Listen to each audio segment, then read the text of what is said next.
Olá pessoal, tudo bem? Bom, aqui é a professora Dorinha e o meu objetivo com esse canal aqui é que a gente possa explicar alguns mecanismos biológicos e alguns mecanismos de doenças. Eu tenho percebido, assim, nos longos anos que eu lido com alunos, que eu dou aula em universidades particulares e tal, então eu tenho percebido que os alunos têm muita dificuldade em interpretar as questões. Isso porque os alunos não conseguem entender o como e o porquê dos mecanismos. Quando a gente não entende os mecanismos, então a gente acaba fazendo o quê? A gente decora o tema, né?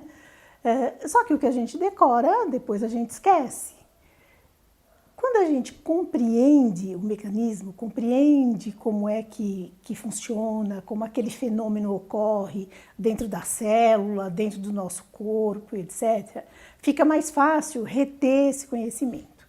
E quando a gente retém esse conhecimento, é claro que de vez em quando a gente volta ao tema, lê alguma coisa a respeito, vai se atualizando e dessa maneira é um conhecimento que a gente leva para a vida, né? Isso daí não é importante só para os alunos da área de saúde. Às vezes outras pessoas também têm interesse, né, nos mecanismos das doenças, de como as coisas acontecem dentro do nosso próprio corpo. Então isso daí é muito importante. E o nosso objetivo é esse, é explicar esses mecanismos, fazer com que vocês compreendam o funcionamento, tá certo?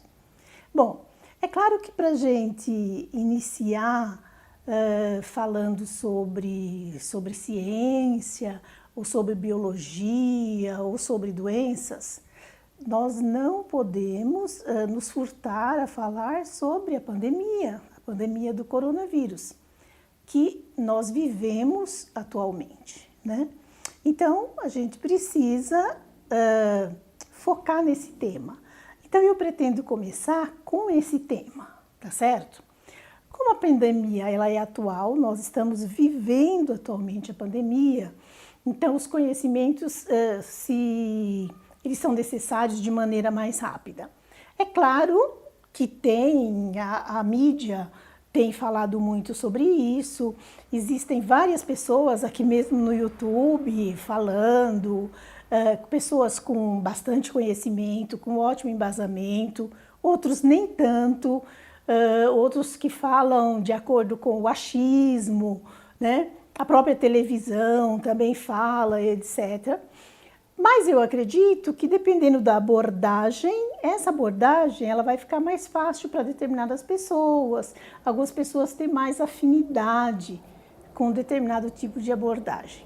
E por isso eu me proponho a fazer também o meu tipo de abordagem que talvez facilite a compreensão de algumas pessoas, né?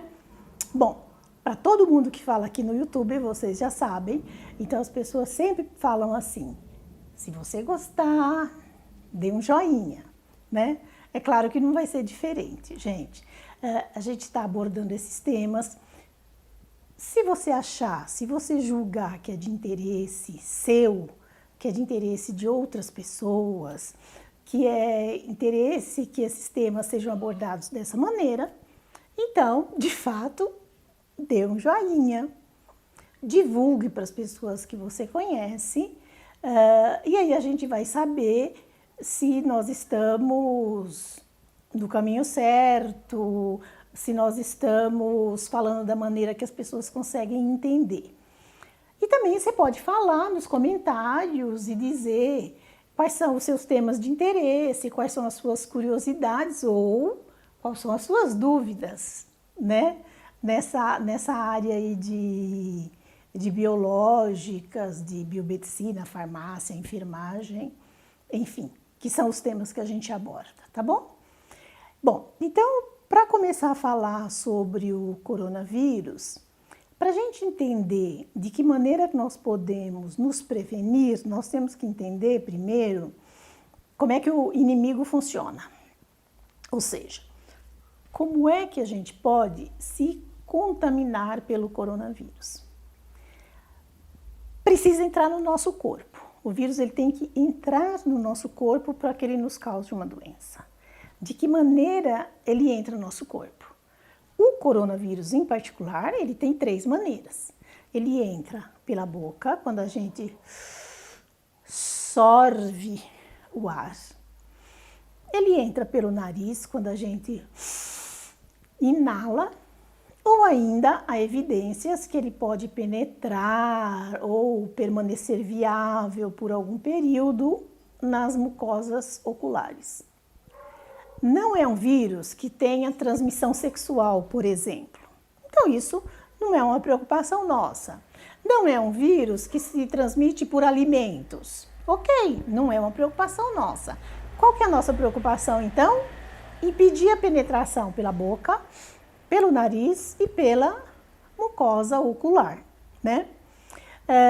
A vacina para o vírus, ela está surgindo agora, mas vocês sabem, até que toda a população esteja vacinada, até que toda a população consiga tomar uma segunda dose, sabemos também que a efetividade da vacina não é 100%. Além da própria vacina, existem as condições do próprio corpo do indivíduo, o organismo da pessoa. Tem pessoas que têm uma resposta melhor, tem outras que a resposta não é tão boa. Então, nós temos que trabalhar com aquilo que a gente pode, com aquilo que a gente tem no momento. O que nós temos no momento? Nós temos que bloquear, colocar um anteparo, impedir que esse vírus entre no nosso corpo. Tá bom? Bom, nós temos 3 maneiras preconizadas. Uma delas, o uso de máscaras. A outra, distanciamento social. Evitar aglomerações. E nós temos a higiene pessoal, né, gente? Lavagem de mãos com água e sabão e a utilização do álcool em gel, álcool 70%, tá bom?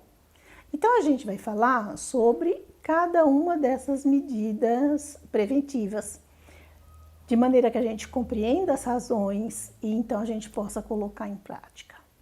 Vou falar primeiro sobre a máscara, porque, gente do céu, quando a gente precisa sair na rua é um problema. Outro dia eu fui na farmácia comprar um medicamento. A pessoa que me atendeu, um rapazinho, ele estava com a máscara branca. Olha, tanto ele punha a mão na máscara, que essa parte aqui da máscara já estava escura, estava suja, de tanto que ele botava a mão. Vejam bem, como que o vírus entra? Se a gente inalar, se a gente sorver o vírus, essa é a região principal que a gente deve proteger. Se alguém tiver contaminado e conversando com essa pessoa, a gente inalar, esse vírus vai ficar preso na máscara exatamente nessa região aqui. Se eu vier e colocar a mão nessa região, eu estarei contaminando a minha mão, não com a pessoa, mas com a máscara que eu estou usando. Então, a gente não pode colocar a mão na máscara, principalmente nessa primeira parte. Ai, prof, mas é difícil, é chato usar máscara. Olha, a máscara, para que essa máscara seja eficiente, o que é necessário? Ela precisa prender no nariz e prender abaixo do queixo. Assim, nós estamos impedindo, ou estamos fechando a principal porta de entrada do vírus, que é o nariz e a boca, tá certo? Então, no momento de escolher a máscara, a gente tem que escolher uma máscara que se adapte certinho no nosso rosto. E um outro problema da máscara, gente, é o elástico. Esse elástico que é passado atrás da orelha. Eu vejo muita gente com a máscara cujo elástico já está esticado. Então o elástico ele já não segura mais a máscara e a máscara cai. Quando a máscara cai, aí a pessoa precisa recolocá-la no lugar. Então o que é importante? Uma máscara que fique presa no nariz, fique presa embaixo do queixo, que o elástico, ou que esse elástico seja atrás da orelha, ou que ele seja atrás da cabeça, mas que o elástico ele prenda a máscara de maneira que essa máscara não fique saindo do lugar. Se essa máscara for colocada no nosso rosto de uma maneira confortável, que ela não sai do lugar, aí então nós não vamos ter tanto problema para usar máscara. Tá certo, gente? Então a principal coisa, no quesito máscara, vamos escolher uma máscara que seja certinha para o nosso rosto. Seria o mesmo que a gente sair com um sapato muito grande, não é?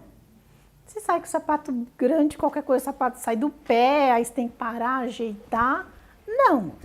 Então, para ser confortável, o sapato tem que ser do tamanho do nosso pé. E a máscara, idem, para ser confortável, para a gente não precisar botar a mão na máscara e para a gente não se sentir incomodado, nós temos que escolher uma máscara que caiba certinho no nosso rosto. Tá bom, gente? Muito obrigada. Sobre as outras prevenções, eu falo em outro vídeo para não ficar muito comprido, não é não? Tá bom? Então, tchau para todo mundo. Até mais.